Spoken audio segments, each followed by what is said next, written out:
Alright, what's going on, fantasy managers? FPL Rev here, coming back to you with a Game Week 12 preview. Game Week 11 was absolutely awful. How do we recover from it? Those are all the questions that we're going to be answering on today's pod. -4s, -8s, who's injured, who's not, who's playing tactical games. But let's just get straight into it.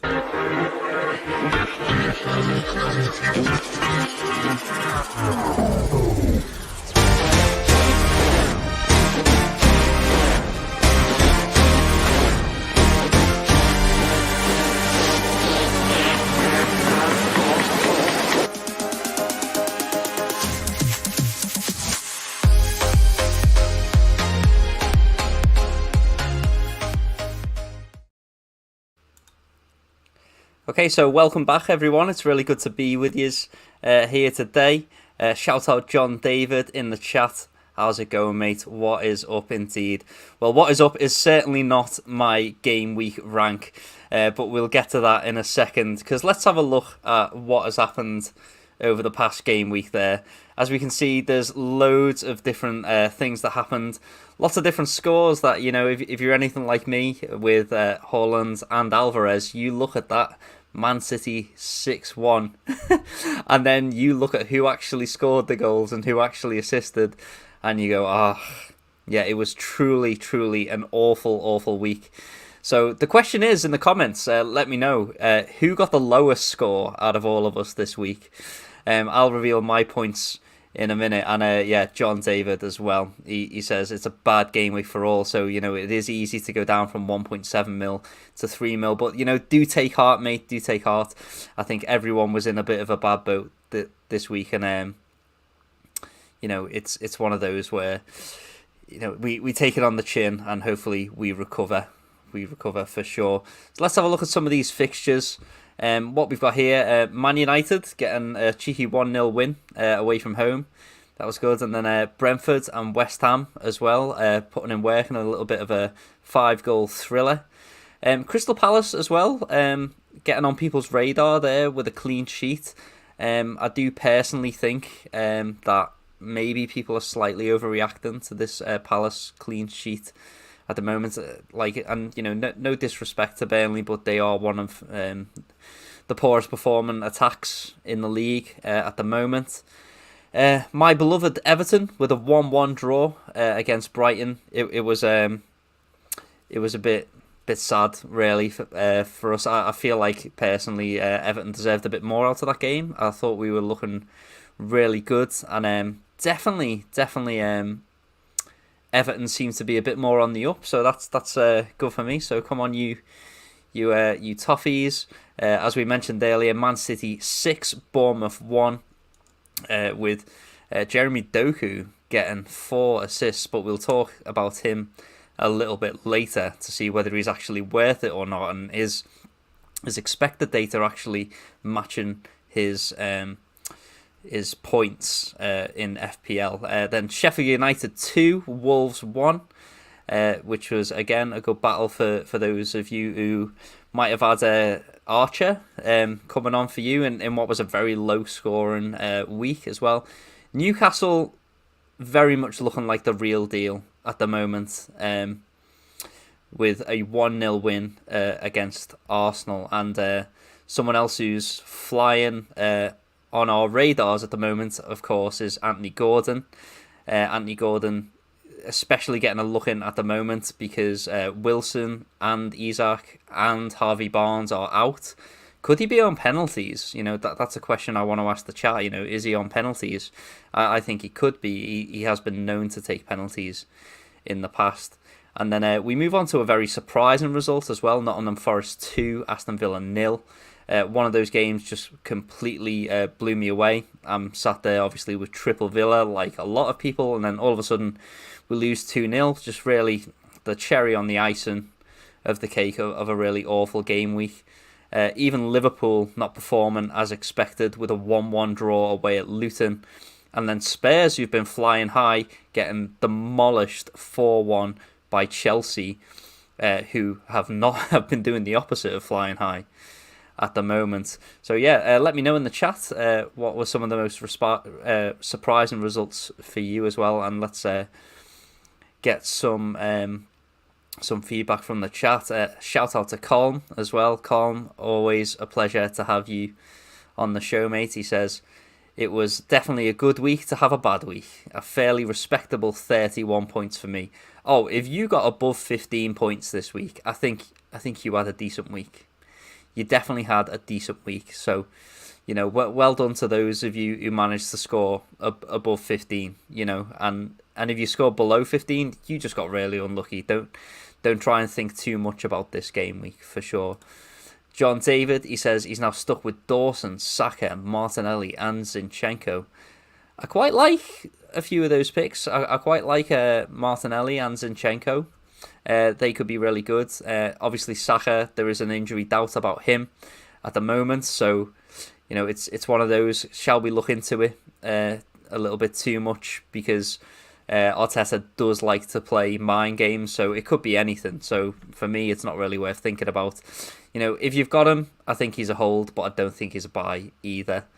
But yeah, you are kind of stuck with him, John. John, are you going to make any other transfers at the moment? Let us know. Quentin, what a legend. The Thunder from Down Under. He says, is DCL an option, Rev? Is DCL an option? Let me have a little look at Everton's fixtures, because, Quentin, honestly, I'm getting to the point again where I am ready to be hurt. I'm totally ready to be hurt. He plays Crystal Palace, Man United at home, Forest away in the next 3. Is he an option? Possibly. You know, we know he's got penalties. We know that he started Everton's last 6 games, so could those injury issues be behind him? I think he's definitely a differential. I'd say I'd give you that at the moment. But it just depends on how highly we're rating the defences of Crystal Palace at the moment. I'm personally still unsure, but other people seem to be a lot more certain about Crystal Palace's defences. John, he says Everton are just cruising out of the radar, and you know, for Quentin, possibly going on the radar.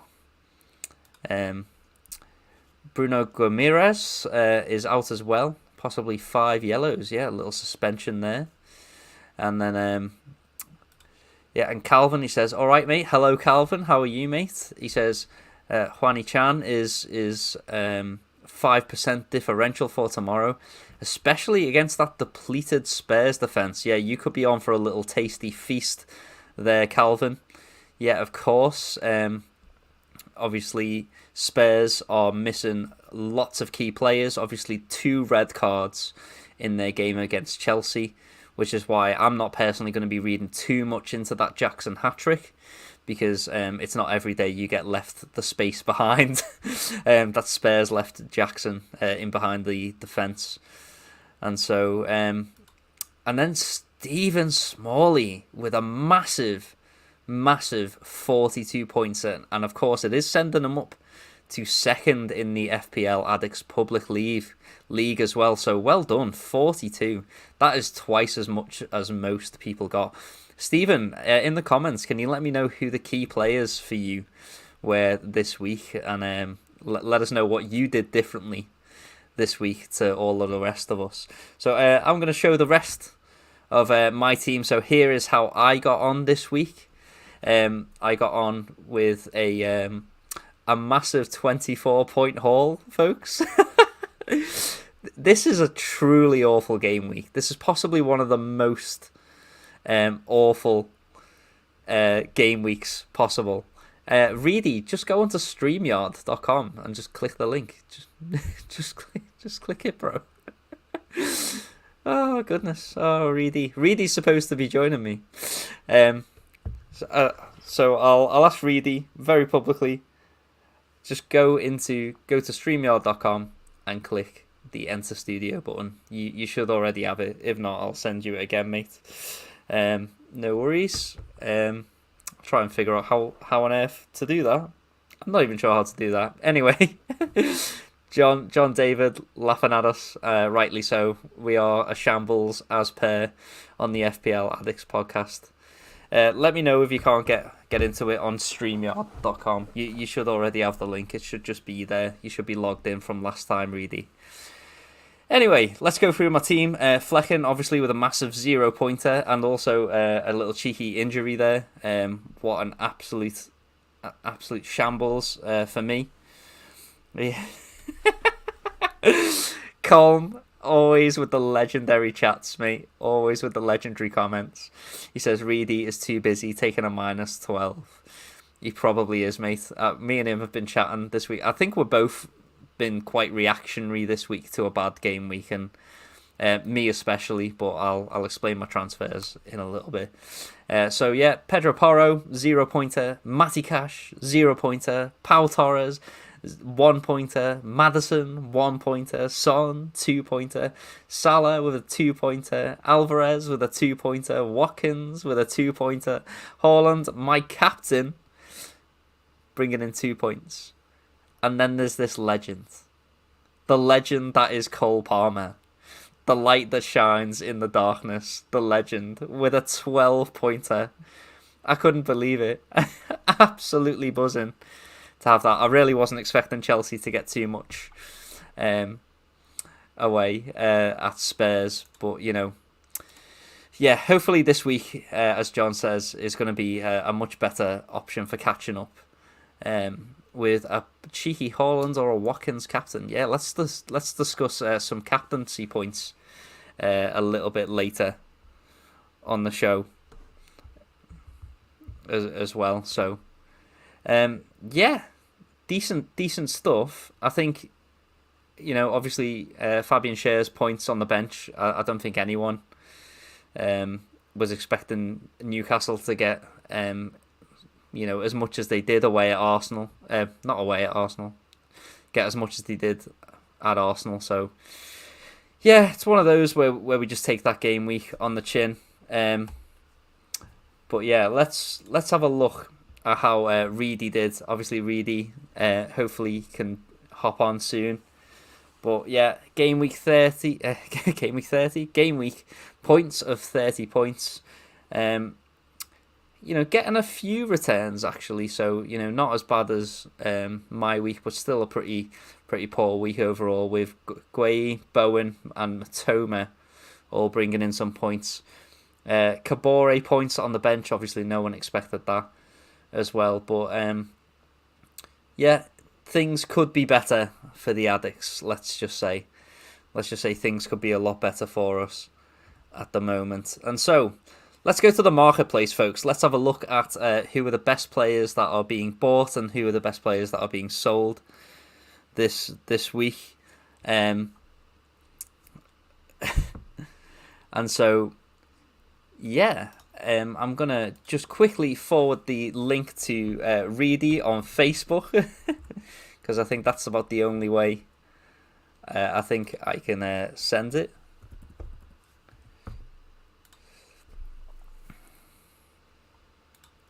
And so do bear with 1 second. Hopefully that's given him that. So yeah, we're going to look at the top 3 most transferred out players, top 3 most transferred in, and discuss whether FPL managers around the world are making a mistake or not. And then we're going to look at what transfers we are possibly going to make as well. So let's have a look at who we are selling first. And let me know in the chat who you are selling as well, or if you've already made some moves. So the first person who has been sold en masse this week is James Maddison. And speaking of people who should be getting sold and transferred out, here he is. It's Reedy. Finally, we've got to go in. Yeah, we're moving, mate. We're moving. We're just looking at the marketplace. The people who are being sold the most and people who are being bought the most. Obviously, news just in this morning: James Maddison out for between 1 and 3 months. Yeah, it's a bit vague. Give us your thoughts. Yeah, between give us your thoughts. 1 and 3, is it 1 month? Could be, back after 2 weeks or 3 weeks, or it could be 3 months. We just I don't know, know. right? God, We just don't know. yeah, I think this week. Hello everyone, by the way, who are in the chat. Steve, John, yeah, Calvin. So it's just injuries upon injuries this season. The fun carries on, doesn't it? And Yeah, fun with flags. yeah, Yeah. I've got Madison. Um, I had Madison. you had Madison. Yeah, yeah. So it looks like he's got to go. Whether people have obviously used the transfer or not this week yet, or having two frees. I mean, with him being out for that length of period, it's kind of going. This is the last hurrah before the international break. Shall we take a punt, or should we bring someone in who we want to keep long term? But yeah, mate, it's a shame because Spurs were looking really good, but now they're looking possibly really bad. Yeah, and not just Spurs looking really good. Obviously, James Maddison as an individual and as an FPL asset as well. Those stats there, they really do speak for themselves. I know, mate. I've got such a blocked nose at the moment. Yeah, no one come within 2 meters of me for sure. Yeah, expected goals per 90, 0.29. Expected assists per 90, 0.34. Key passes, 3.07. Shots per 90, 2.67. Absolutely integral to the way Spurs play. And I think, if we're going to look as well around these upcoming fixtures, we can see that, if we wanted to sell Spurs at the moment, it might not necessarily be a bad thing because I think the next time their fixtures look really good, like at the moment the fixtures are average, they're like okay, but the next time their fixtures look good again is in game week 17. So it might be one of those where we just take it on the chin and say, let's just go for it. But also, I do wonder if the absence of James Maddison is going to have a direct impact on the efficacy of other Spurs assets in our team. So, for example, they're not going to have that much more control in midfield, so they might not have as much possession because he's obviously really good at that. Is Son going to be getting the chances? Or the defence going to be a bit more vulnerable because they're not attacking as much? I don't know. What are your thoughts, mate?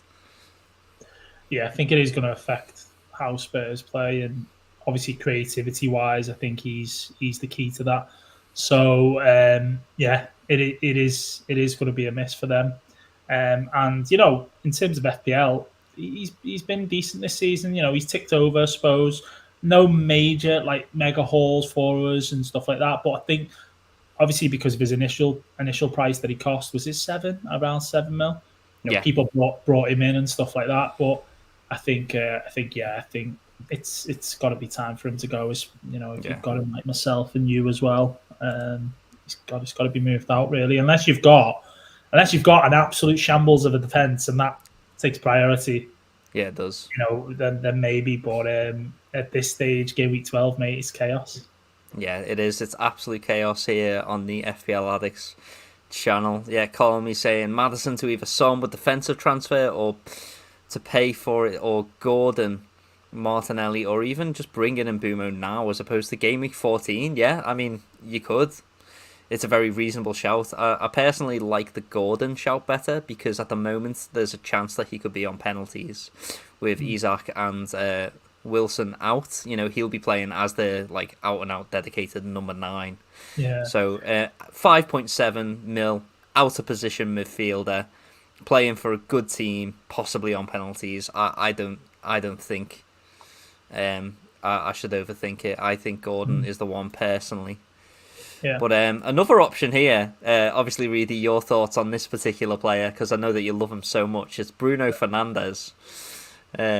Go on, talk to me about this player. Oh gosh, I mean, if we're gonna talk about differentials this week, there's a player that straight away Colm's mentioned. I think, United haven't been great lately. They are playing Luton at home. And Fernandes, he is ticking over, isn't he? Fernandes just you just get to the point. I mean, don't get me wrong. he was this close from blanking last week. If it wasn't for Leno being a little bit soft as well, it would have been a Leno, Hall, and a Bruno, blank. But obviously it didn't turn out that way, and he got his goal, got his bonus points, and so on. So, I don't think it's a bad idea, but for me, I just don't know. I've got the money to go from Maddison to Bruno as well in one go. That's something that we've not discussed this week actually. When we were talking, it's true. It's and true. that is as a for a -4, do you want to do that? I mean, United have Everton, your beloved Everton, in game week 13, so it's not a bad fixture, not the worst. Yeah. And then after that, they play Newcastle, Chelsea, so it does go a bit tough. But it does. Can you bring? And you think he gets points for these next two? I think he very well could, mate. I think he very well could. I do think that there might just be slightly better options as well, and teams that are just a little bit more certain than Man United at the moment. But next most sold player is Dan Burn.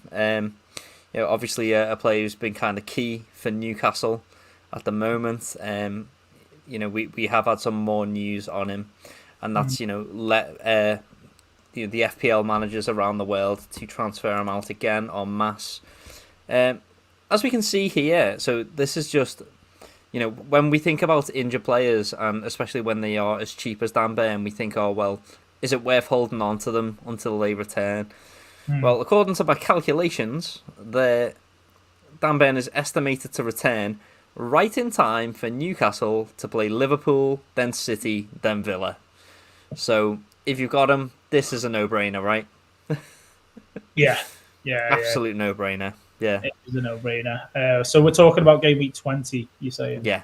Game week 20 is when he's estimated to return. Yeah, they're right in time for his fixtures to get slightly dodgy. So definitely get rid if you're on him. Give us a couple of assets that you could possibly go from Dan Burn to. Dan Burn too. Oh, do you know what? It's been an absolute minefield with defenders this season. So many getting injured, so many tricky fixtures. I don't ever remember there being a season where it's been so up and down. Even the good teams, having like a good fixture, bad fixture, good fixture. So for me, I think the top three for me, I personally would go Arsenal, Palace, and West Ham. Okay. West Ham defender. Sorry, I'm going to immediately say no to that. I know. Sorry. Hear me out. Hear me out. Arsenal speaks for itself. I mean, I think so if you've got some funds, obviously straight to Saliba or Ben White, right? Yes. What do you say for those thinking about, let's say, for example, Gabriel or Zinchenko? I just can't trust Arteta. I mean, you can't trust him. I mean, Gabriel played in the week in the Champions League. He was rumoured not to start, but he obviously did. And the whole thing of, Gabriel plays when Zinchenko plays isn't always necessarily true either. Yeah. Because Kiyo played the other week and Zinchenko he did. At some point as well for Tomiyasu. So I just don't, as I say, just don't trust Arteta. So I would go with Saliba and would go for Ben White. And, albeit you are paying that extra money, I would just pick Saliba over Ben White, I think. Just because I think that he's the backbone of that team. All right, some games in the future when there's Champions League, if they've qualified and so on, Saliba might get a rest. But, you could probably navigate, with the bench and sort that out. But I think, Saliba's the standout pick. He got a rise last night, I believe. So is he 5.3? Yeah, 5.3, at the moment. But I think still definitely worth it. And, if you've not got the funds to go up from Dan Burn, you could always just drop down straight to Lascelles as well, who's captain in Newcastle at the moment. The next player, Christian Romero, obviously saw red last week. First of all, what a mental game.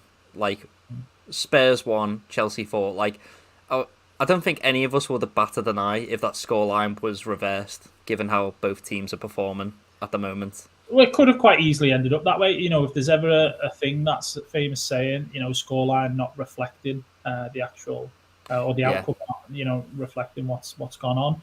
That was that, because the Son goal gets given, and basically it's 2-0 Spurs, and we don't look back. So yeah, you don't.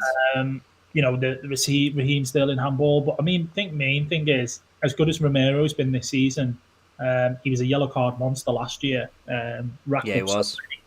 He's always got that thing inside him. That's that little devil that's telling him, "Go on, smash someone. Go on, yeah. Put a tackle in and just do them." It's so true, mate. Just and the thing is, though, I would love for him to be an Everton player.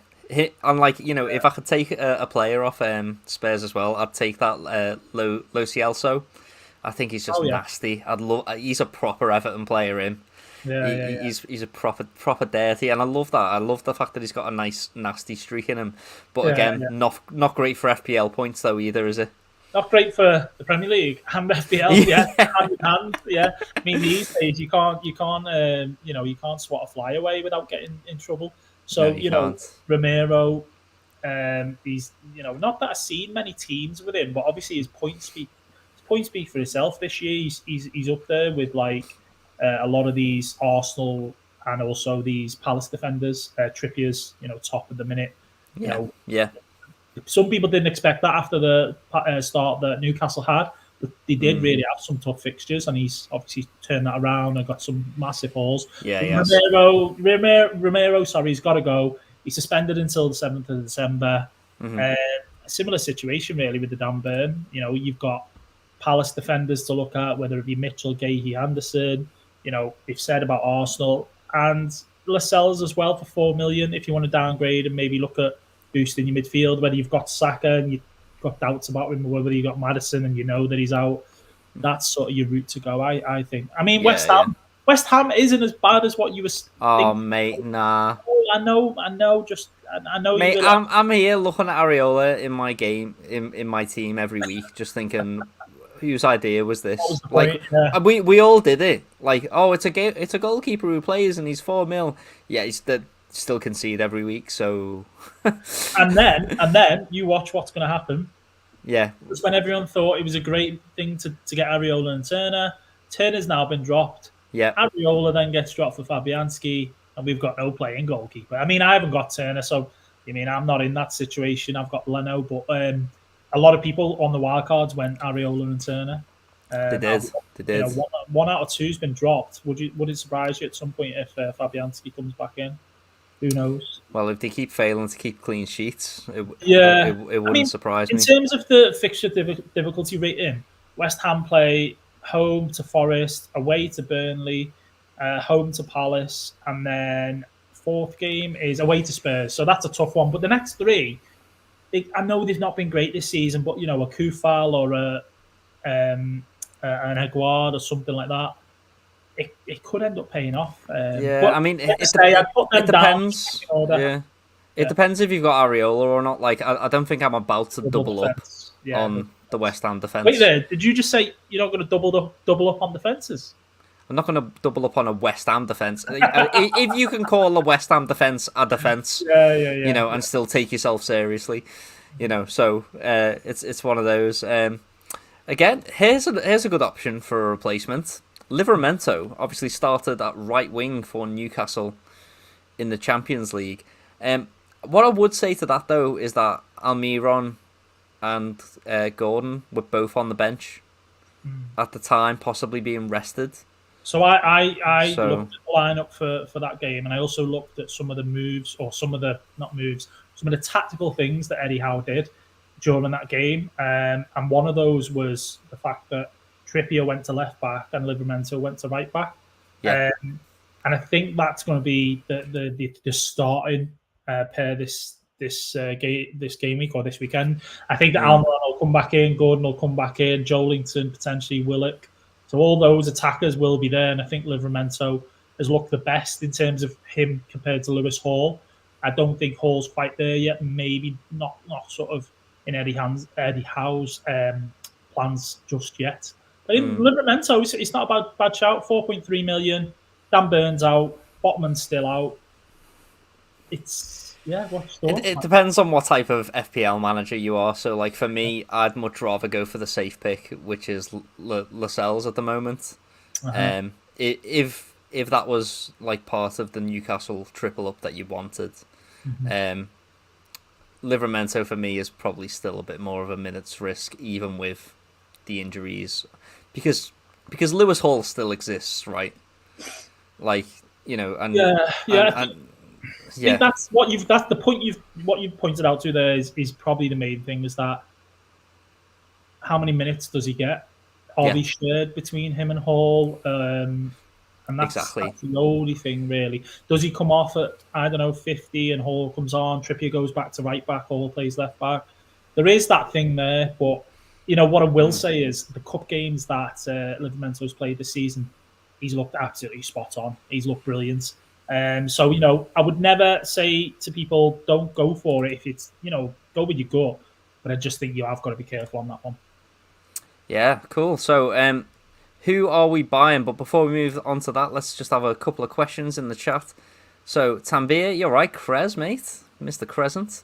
He says, hey, lads, will you be in Manchester on Sunday? Reedy, are you going? Potentially. Yeah. Might meet up with the guys, IBK, Abdul's there, Sahel, Dano, a few of the boys. I'm so jealous because Laura's actually away in America. My partner Laura, so she's away in America at the moment. So I'm on daddy daycare duty, but I do wish us all the best. And I love how you had to clarify it was your wife and not your side piece. Laura, yeah. Laura's away in America. my side piece, mate. My wife, by the way, my wife. I have got so little energy. I don't know how people even do it. Holding the fort, mate. Holding the fort. Yeah. So Brian says, who's the best replacement for Maddison? I think in terms of a punt, I would go for in terms of a long-term pick, I would definitely be saying Gordon would be the better long-term pick. In terms of a shorter punt, in terms of a more risky pick, I would be, in terms of who I think is going to do the best over the next few game weeks, I think Trossard could be right up there with Nketiah's injury. So obviously scoring in the Champions League this week as well. And obviously Saka could be a little bit injured as well. So that frees up yet another position that Trossard can just slot right into nice and easy. Yeah. So, yeah. The three standout picks for me for that one. Yeah, go on. I personally would be looking at Bruno Fernandes, Jared Bowen. Yeah. I like those two. Yeah. And also, I'm just going to check whether Villa's fixtures go bad. They've got Fulham, Spurs, Bournemouth, then City and Arsenal. Probably avoid him for now. But Fernandes, Bowen, and Gordon, I agree on the Gordon one. I think it's a nice pick for this week anyway, at least. But I think Fernandes for the next 2 fixtures, Bowen for the next 3 fixtures. I really like. And you get some cash back with Bowen as well. Yeah. And Gordon. Yeah, well, and Gordon for the next 11. It depends on how longer term you want to look. But also, I think you could just get Jared Bowen. Have a look at his fixtures, by the way. He could just very easily be a season keeper. 6 over. That's at this point. He just does the business, doesn't he? Yeah. He does the business. Any updates on the Saka injury? Yeah, the update is Arteta is a knobhead and he doesn't tell you anything. So. So John, I'm sorry, mate. I think we're all in the same boat. If you've got him, I think you hold him. If you don't have him, you don't buy him. I think that's the long and short of it there. He's got Saka, Son, Salah, Adringa. Doing the business midweek and then not in the Premier League. A question for you though, Rev, is to kind of put a spin on it a little bit. Is if you had 2 frees and you had Maddison and Saka, would you move them both out? Or not? I think. I love how long it took for it to for you to go. No, I still think I might bench Saka if that was the case. Well, I'd play him and then I'd use it to improve my bench. So you just use the one on Maddison and then. Yeah, use the one and then maybe use the other one on getting a decent bench player in. So Maddison to Bone, for example, and then use the other transfer to make sure that I've got a playing bench player should Saka not play. Yeah. So I love the way none of us have talked about this player in terms of a replacement for Maddison. at the moment. Who are we buying? So the most transfer player in at the moment, Jeremy Doku. I wonder why that is, Mikey. I wonder why. Yeah. Obviously, a massive 22-point haul this week with 4 assists and a goal as well. Yeah. Mm-hmm. Yeah. I mean, for me, 22 points isn't enough in FPL. If a player was to get, 4 assists and a goal, you'd be getting like 30 points. There you go, son. Done a great job. 30 points. Enjoy yourself. Yeah. I know 22 is great, but is he ever going to likely be captained as well? I mean, I'll let you take the floor with this one. What's your thoughts on it? So, I think this is where me and you might differ, actually, because as far as like an eye test and a vibes thing goes, he looks amazing, doesn't he? Like, as a player, like, he looks incredible on the ball. So, like, I think that would, like, appeal to you. As far as his data goes, which is, more my camp, like, he doesn't impress me at all. Like, the chances that he was creating weren't actually great chances in terms of expected assists. Yeah. I think he got 4 assists from less than 1 expected assist in that game. So, on another day, that's no assists and it's 1 goal, and we wouldn't even have to be thinking about him. But and so his average expected assist per 90 is 0.35. That's like 1 assist every 3 games. Expected goals per 90, 1 goal every 3 games. And by the way, that's kind of decent. That's like 1 attack and return every other game, by the way. Yeah. That's like someone who kind of ticks over nicely. Is he going to be the FPL asset that we want when also, for me, Jeremy Doku, his minutes could be at risk as well with Jack Grealish. I think Pep tends to play Doku in games where he likes to exploit particular players. So, for me, he might play him when like going up against Trent against Liverpool to try and exploit him defensively. Yeah. But where in games where he's going to want more control, he might go with Jack Grealish, who's obviously like a bit of a master at keeping possession and drawing out fouls. Yeah. What I will say is, in my opinion, and maybe in a few others' opinions, is that Grealish is better for Haaland. Simple as that. It is. Yeah, totally. And I think when Doku plays, you're always going to be thinking, is he going to do something from an individual point of view where he's going to shift and take someone on or shift and have a shot? And it's difficult, really, because he played Bournemouth and we expect City to be thumping Bournemouth. Obviously, just didn't expect him to get 4 assists out of it, as well as his goal. So, yeah, I agree with what you're saying, Mike. I think that I wouldn't be buying him. But, I know his average is great and so on, but it just feels like you don't really know whether Pep is going to play Grealish or Doku. Yeah, brilliant. Also, afternoon, Eben, mate. Great to have you in the chat, as per. Let me know what moves you're making this week, mate. Good to see you, as per. John, he says, Villa at home, surely the goals are to come. Yeah, here's hoping, mate. Hopefully a little Matty Cash brace after a bunch of people transferred them out earlier this week. That could be really tasty for my rank. Says Doku would be great if he was fixture proof and rotation proof, I guess. Yeah, he would. But unfortunately, he's not, and we do live in the world of Pep Roulette. Colmy says, cheers, Reedy. I've just looked with the money in the bank. You can do Saka and Maddison to Salah and Palmer. Exactly.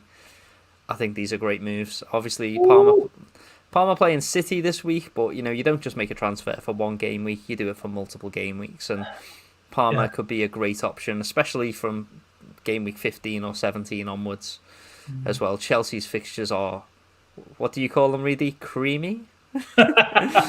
Yeah, they are a bit creamy, if I do say so myself. Yeah,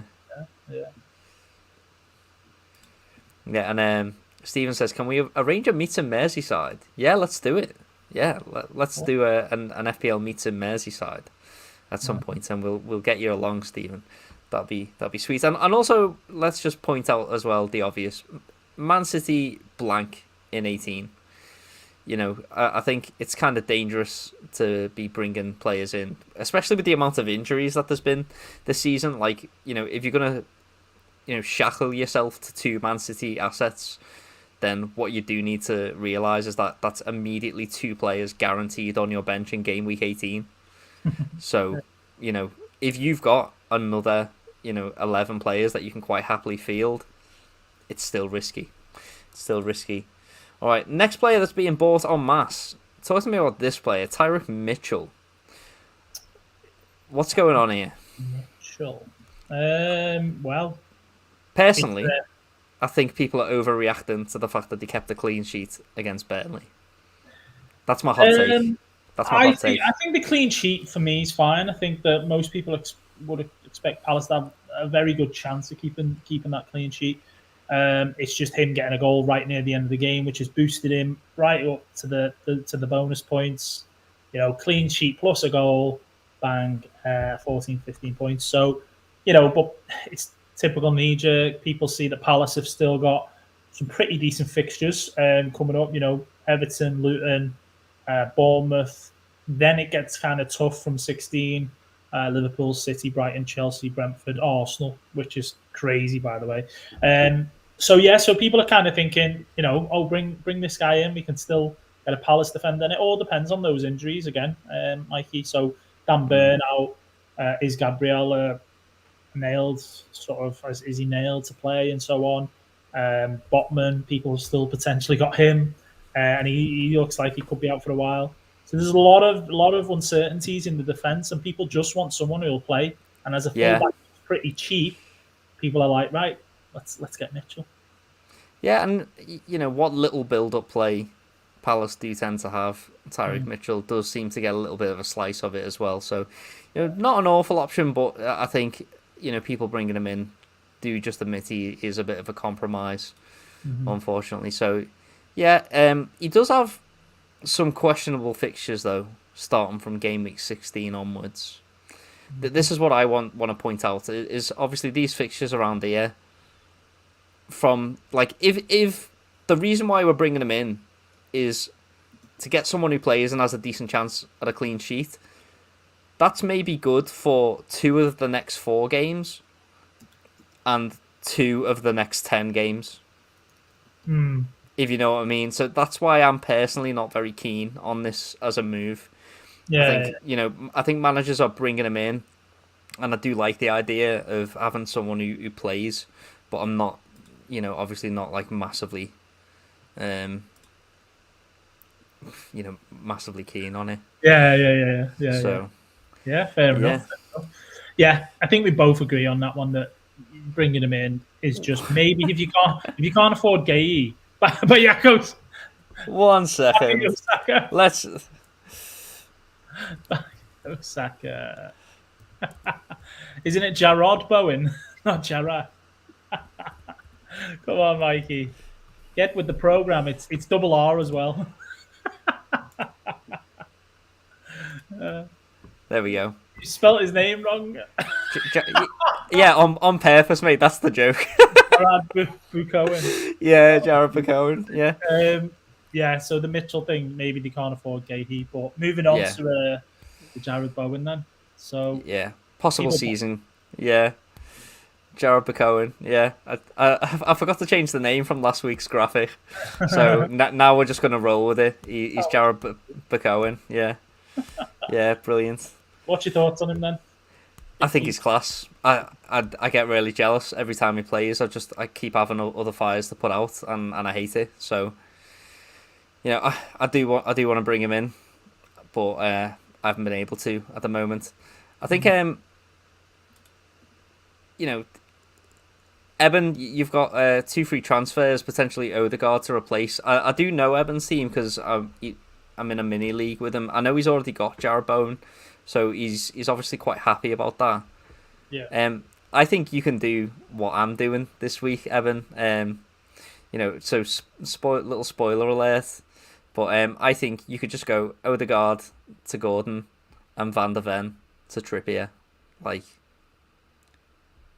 Very nice. Very nice. And look at Newcastle's fixtures from game week 15 onwards, mate. And as a Newcastle fan as well, I know Eben's going to like that. He's a Newcastle fan himself. Oh. So yeah. So yeah, Jarrod Bowen, obviously the best of a good bunch there as well. So if you've already got him, go get to Bowen. Look at those fixtures, man. Creamy, right? Very nice indeed. Very nice indeed, mate. Yeah, and that's why I brought him in. What game week is it now? Did I bring him in a wild card? Maybe. I think it might have been. If not, no, it wasn't actually. It was game week 10. I brought him in. I mean, he did only get 2 points in that game week 10, but I was looking obviously ahead. Ideal. Yeah, looked ahead. I mean, it was Everton. You guys pulled off a 1-0 away win, which people didn't expect. Fair play. But he's got 7 points against Brentford, and then he's got some fantastic fixtures coming up. Yeah, so. Brilliant. So yeah, and that's it. That's it for the marketplace. So that moves us on to our transfers then. So Reedy, here's your team. Talk us through your thought process. What moves are you going to make this week, or what moves are you thinking about? Oh God, there's loads of moves in there. I mean, -12 was just on my screen a moment ago, and that would get me. I think it was Salah, Trippier, and someone else. I can't think. Colm called it. Colm called it. Like when you weren't here, when you were still logging in, Colm was like, "Reedy's just too busy taking a -12." Colm has been on the money yet again. So I'll show you the team this week. And I'll show you if basically I want to be boring, and I'm thinking, you're amazing, by the way, Mike. Thank you, Miriam. We love Miriam. Always the encouragement. Yeah, I love it. Hello, Miriam. Love it. I'll share my team, and then we'll go on, mate. Let's have a look. Let's have a look. So, because there's obviously problems here, right? There is and there isn't. It depends how you want to look at it. There's problems.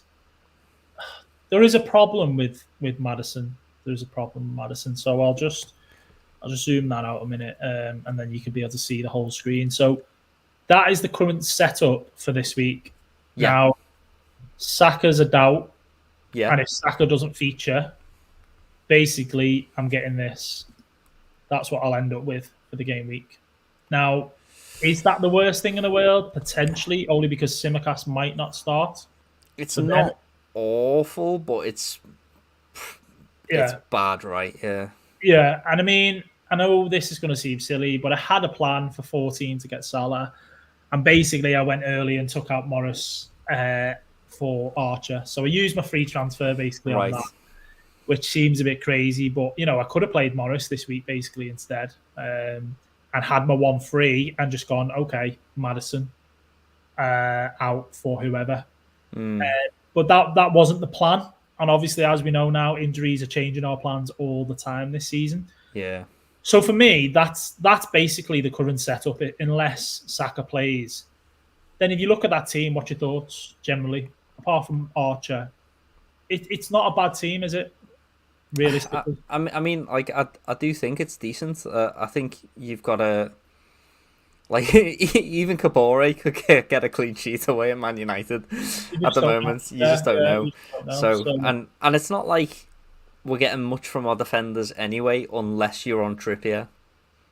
Like, let's be honest. So, I think, but you could justify a -4, a little -4 by taking out Maddison. And just going to like Bowen or someone like that. Not Bowen. Gordon. And then maybe like a Stupinan to someone else, because Stupinan's injured again. Look how much money I've got in the bank, Mike. Oh, referee. Oh, okay, so yeah, you go Maddison to Salah, a Stupinan to Lascelles. Yeah, I wish I could do this in one move. I wish. Yeah. I wish, and that would be that -4 Salah in. Or Simicast to Baldock. No, it's got to be this guy. Stupinan's injured again. He came on in the Europa, got injured. Yeah. This was the week when I was thinking, Stupinan points, come on. Yeah, he literally did a Grandpa Simpson in that episode where he walked in, saw Bart, and then walked out. And it's been ruined. The dreams have been ruined of a Stupinan haul this week against Sheffield United. So... He might be worth holding, though, Like, I'm not sure the injury, again, is like that, but, like, they tested him out. He was only on the pitch for 10 minutes. He can't have done that much to it. Like, obviously he doesn't play this week, but maybe he plays after the international break. So yeah, and Brighton's fixtures then, if we look, are Forest away, Chelsea away, Brentford at home, and then Burnley at home, which is 16.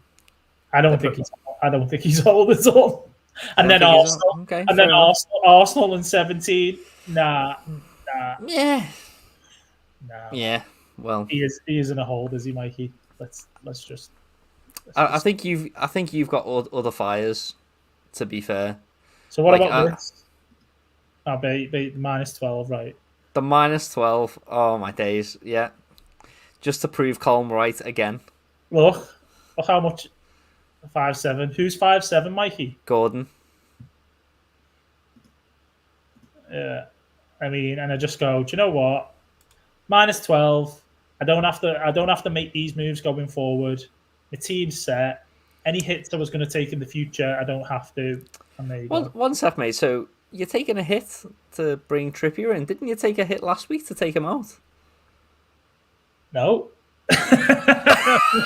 Possibly, yeah. You know, anyway, as if you asked me. I know, of course. I've got to say it for the listeners, though, haven't I? Oh, shut no. But but what you were telling me though, like, I do respect it. You know, sometimes we make mistakes in FPL, and it's important to just go, you know what, we own the mistake, and we correct it straight away. And that's kind of like what you're doing here. With that, I don't have to do the Salah. I can still wait for Salah. Saka could be fine, and I could just basically do that, and I've got 4.4. So, you know, -12 is crazy. It is crazy. It is pointless. -8 is even disgusting as well. I'll be honest with you. I can, for a -4, -8, sorry, do that. Madison's got to come out. It depends on would you captain Salah if you did. Yes. At home to Brentford. Yeah. Yeah. I think Archer's fine though against Brighton, isn't he? He's got to be, surely. So if you look at the team that's set up in the minute, Archer could grab a goal. I've not even got any Brighton defenders now, so it doesn't actually matter if he scores. Brighton have not got Dunker, Stupinan, and someone else as well is missing. Milner, so he can't play right back. They've got quite a few injuries at the minute. I'm just thinking hits. You know what I would say, mate? Yeah. Is that historically, what do you think is more of a Reedy move? A minus. Yeah. So, but this is what I'm saying, is that, like, I think we've both been playing a lot more conservatively this year, and our ranks aren't doing well. Like, I think the old adage is true, which is play your own game. Like, I think, like, a couple of years ago, I took a lot of hits, and I did really well. And I kind of, like, went, oh, this year I'm not going to take as many hits, and I'm going to do even better as a result. Well, actually, maybe taking hits was part of the reason why I was doing so well. You know, and to objectively look at it from that kind of standpoint, to say, you know, hits can be a good thing if used in the right way. Yeah. So it depends on, for me, it depends on if you think Saka's going to be injured or not. Yeah, because the fixtures, that's the problem, isn't it? If it's a rubbish fixture, if it was like City or Chelsea or they were playing Liverpool, I'd go, okay, no problem. Yeah. He's playing Burnley and I take him out. It's because you've just held him through Newcastle as well. Like, do you know what I mean? Like, you've just kept hold of him through, like, when was the last time that he City, Chelsea, and Newcastle? I think it was. Yeah, they played recently. That's the last time Saka hauled. Would it be bothered if he got 5-6 points? No. If he got 5-6 points and I've took him out, I've not got him, I wouldn't be bothered. It's if he gets 13 points or more, or 10 or more, then I'm thinking, crap, I should have just kept his ass. I think the thing is, though, is he going to be back after the international break? Well, yeah. And you're probably going to want him then. I mean, I think for me, this is the most obvious move. I know it's a -8. but that feels like the obvious move. I think they're great moves, mate. I wonder where you got that idea. And basically, I play a Trippier and Gordon. Yeah. Basically, I go with a 3-4-3. Yeah. Makes a lot of sense. Or the alternative to that is this, and I just go Gordon and Salah. So I can either do Trippier and Gordon and Salah, and have 2 million in the bank still. Yeah. Interesting. Yeah, mate. Right, that's enough about there you go. Yeah. 5 moves. None of that's happening. Don't trust me. None of that is happening because I think it all comes down to the Saka thing. Yeah. And so here's my team as well. So obviously, so many issues here to think about, and so I've got a confession. First of all, not to you. You already know this, but this is to the people in the chat.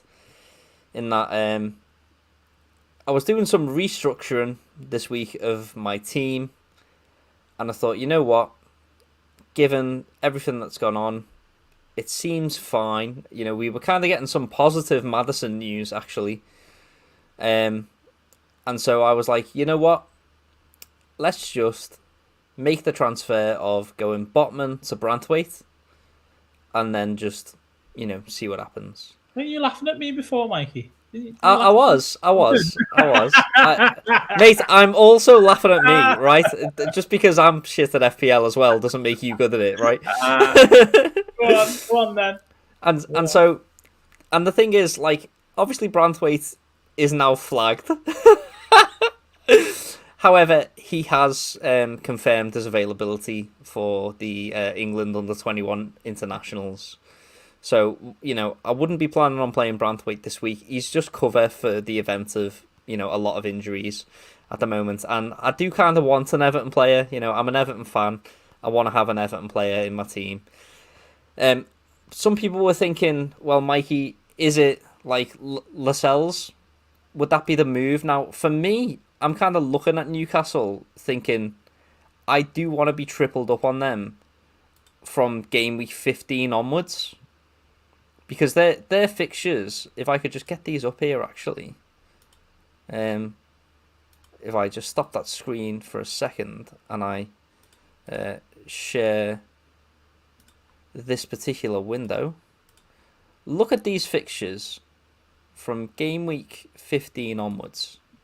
They are ballistic. Yeah, so just look at them. So for me, it was a question of, well, do I want Lascelles? Well, obviously he's a very cheap option. However, Botman set to return during this very run. Dan Burn possibly set to return as well. Loads of question marks around Lewis Hall and Livramento. So for me, I'm treating the Newcastle defence the way I feel like we should be treating the Arsenal defence. In that, I don't want to go for Gabriel. I don't want to go for Zinchenko. In the same way, I don't want to have players who we know aren't first choice and are only there because of injuries, like Lascelles and like Livramento and like a Lewis Hall. For me, the ideal triple up on Newcastle is Fabian Schär, Kieran Trippier, and Anthony Gordon. So those are the three that I want. So that's why I went to Branthwaite, first of all. So that's the method in the madness. Yeah. Right. And so so let's remove these and reveal my team this week. Yeah, I've taken a -8. As we can see, Maddison for Gordon, and then obviously as well there we've got Pedro Porro has gone out, who, by the way, I don't feel like Spurs are going to keep a clean sheet. And so I've gone Pedro Porro to Trippier. Mm-hmm. And so, yeah, I've got Cole Palmer on the bench, who, very well could come on should one of these not play. But I think that this is a really solid team now, and it's going to serve me well, as I say, over the next billion game weeks. Looking at it all the way up until game week 32, Newcastle are absolutely fine, and to have those players who we know are 90-minute men as well, so that's that really.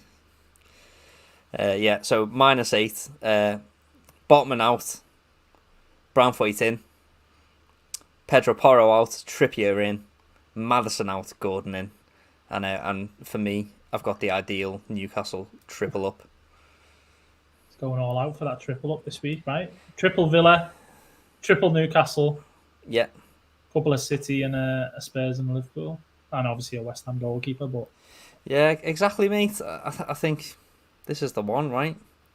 So it's all or nothing this week, basically, for you. So if the clean sheet goes for Villa and Newcastle, I'm getting a text saying, "What have I done?" Yeah. Why? That's the thing.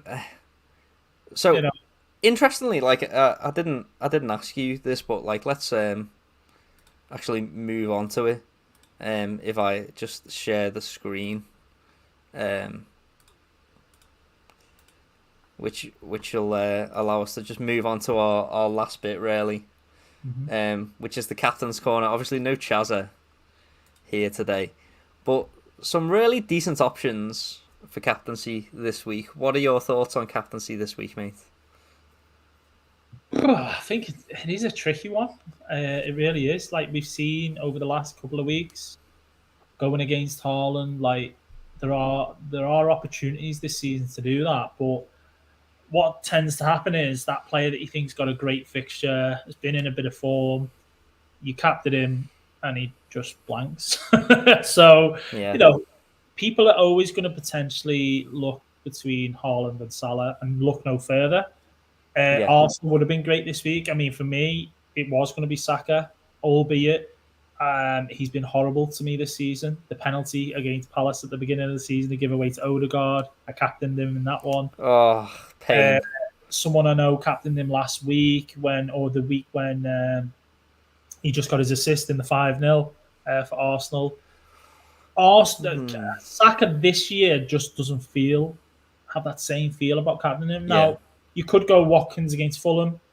You could go Salah against Brentford. Son, I'm a little bit less now. I mean, I don't own him, but A, it's the early kickoff, and B, Spurs have just lost an incredibly amount of sort of first-team players, incredible amount of players and so on.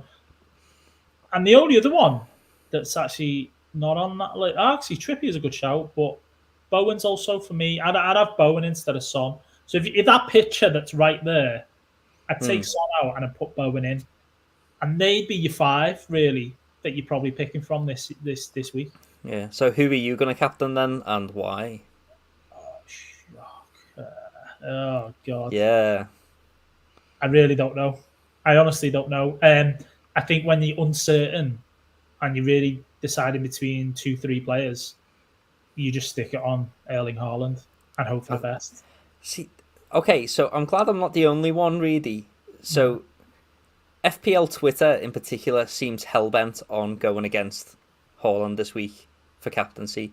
Now, if anything, that suggests to me that there could be major potential for rank gain this week by captaining Haaland.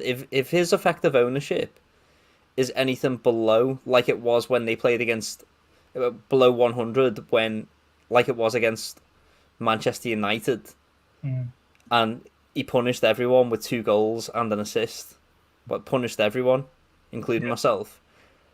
It's Chelsea as well, and Chelsea don't get to play against 9 men every week. Let's not forget they're still the same team, and it's Man City. Haaland with 2 goals midweek and then taken off at 60 minutes for a little nap. Yeah. I still find it hard to believe that he was one of the most I think he was up there in the top 3 at one point, beginning of the week. Obviously, we had the injury. Yeah, he had the flag, didn't he? Yeah, but then played in the Champions League. Yeah. Yeah, and then people who owned Maddison. Obviously, there's been a late surge of Maddison sellers anyway. Now he's definitely confirmed out for a while. But Maddison, Burn, Romero, Burn and Romero speak for themselves already. We already knew that at the beginning of the week anyway. But then Haaland was in there, and he's fifth most transferred out. I don't get it. I really don't get it. Yeah. Yes. Captain-wise, he's still a perfectly perfect, fine option, I should say, not perfect, but like good enough option. One of the guys in the chat there, actually, Colin, he did mention Fernandes, who we talked about earlier.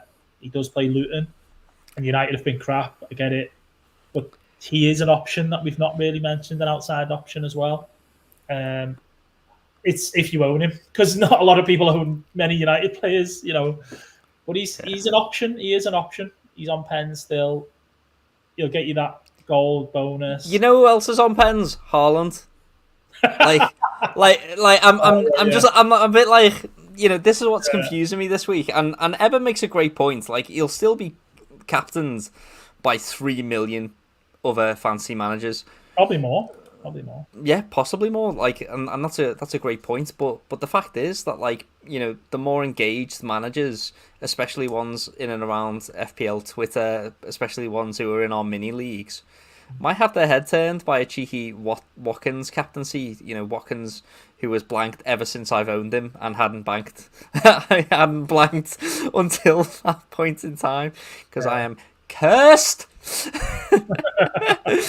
So yeah, I think the other obvious choice is Mo Salah. I think Haaland or Salah. If you're chasing like Reedy is, just thought I'd mention that, by the way. Chasing you mean? Yeah, you're still chasing a decent rank as well, right? Yeah, I'm like 600,000. You're like what, 3 million? So that'll change straight away. When you check your game, when you check calma. Respect. When you've checked your rank and you've took a -8, that's going to go from 600k to above 1 million. Probably. This is football heritage, mate. This football heritage. Respect. You can't even say it properly. Respect. You can't even say I am Jose Mourinho, mate. Minus the fan. Yeah. But, I mean, listen, Haaland captains, more than an option. Why not? That's what I've thought. Am I just overthinking it? And am I trying too hard to pick a captain in a game where City have got a tough fixture on paper? And am I just going, I've not got Salah, right? So if you've got Salah, you're probably going to go him second to Haaland. Other than that, are you going to captain Matoma against Sheffield United? Have Brighton been great this season? Nah. I know they've just won in the Europa 2-0, but Matoma's not really done much lately. He got a jammy assist against Hughes. Was it the last game week? I can't tell, like, when Brighton play. Like, is Matoma playing wing back or something? Like, I mean, he's just not as good without Stupinan. Yeah. Yeah, fair. Yeah. Villa at home have smashed it this season. They've been brilliant. Watkins, does he bang a hat-trick? There you go with that. Fulham aren't as bad of a side as what probably people think. But they are at home, as we've mentioned, Villa. And then Newcastle, Bournemouth. It's a great fixture. Newcastle, for me, you'd put a good chunk of your mortgage on them keeping a clean sheet, which I know makes you happy. But Arsenal's the other fixture then.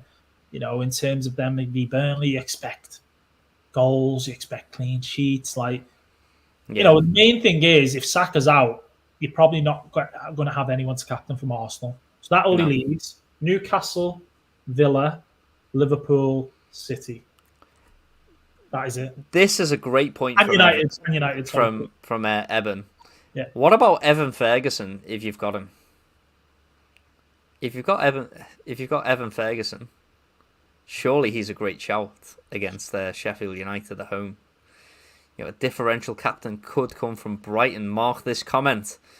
The difficulty is who plays, especially after a Thursday game. I think Ferguson is possibly the shout there. So yeah, watch this space. If you've got Ferguson, I'd definitely say he would be a contender for sure. I mean, we're talking about Evan Ferguson, who he got 8 points out of his last.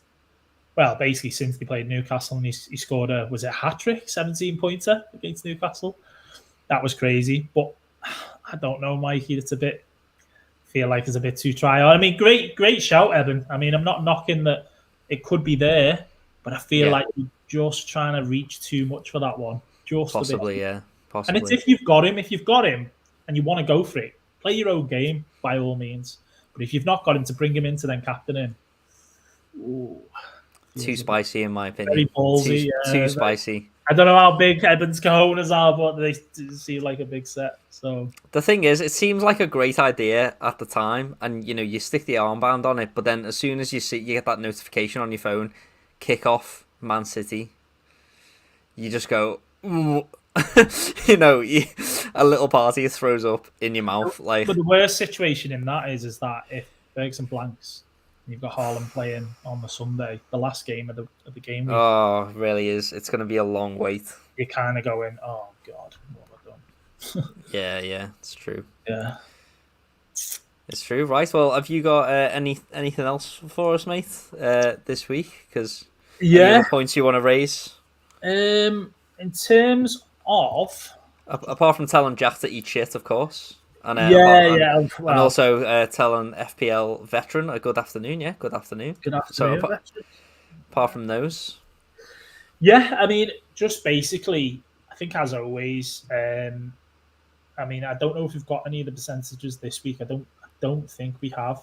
But obviously, our sponsor, Bonus Bank. Just quick shout out as usual. Back for the third season, supporting us. So we always give a shout out to them every pod.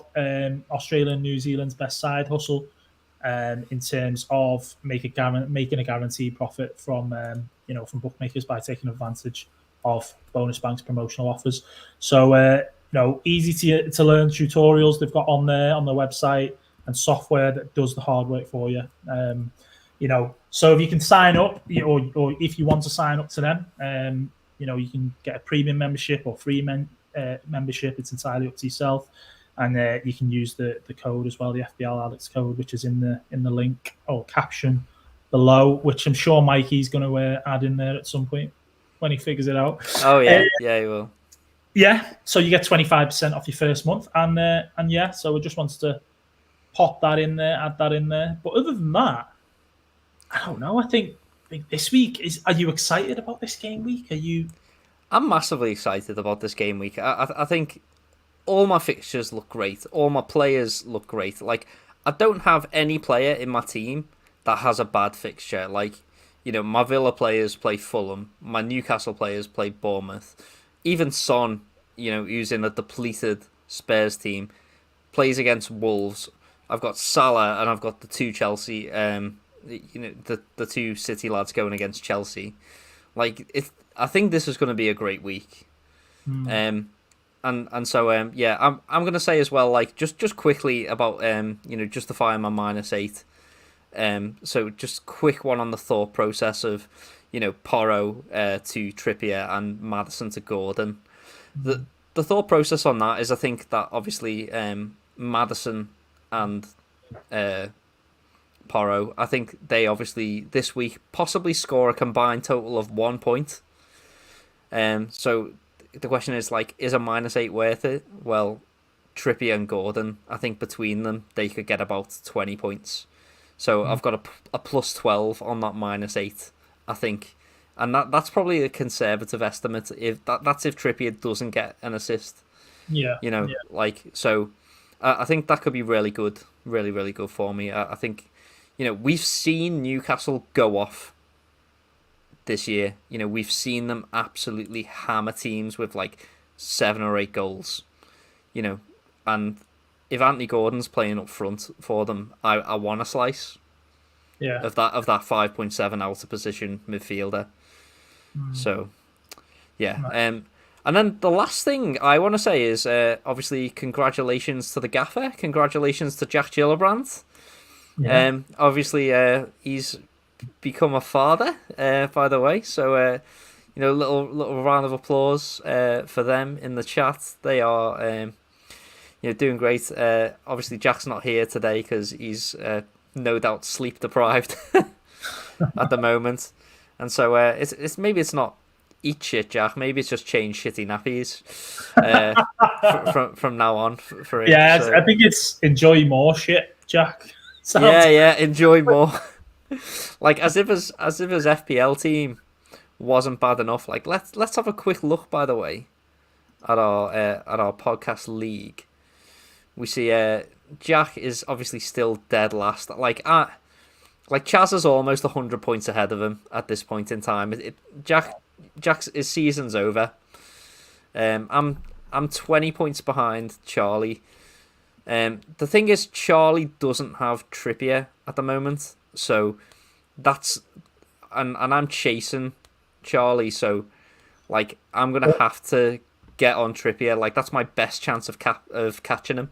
Don't speak too soon though, Mikey, because he's got Dan Burn who's injured and he's got Madison who's injured, so Chaz might end up with Trippier this week. You know. He might, but he's already got Gordon, so unless he goes to Palmer, I don't think he can, get to Trippier that easily. If you know what I mean. Well, Madison downgrade. Yeah, Madison, unless he goes to Palmer, but he doesn't like Palmer. I was chatting to him. Yeah. He doesn't like Palmer as an option, so, that's going to be... Could go on Eze, Palace maybe. He could go on Eze, but... I kind of want him to go differentials that might blank. To be honest, like that would just be good for me. But yeah, but I get what you mean. I get the idea. You're trying to gain, trying to catch up. You're making the moves that you think will be, be the best to do that.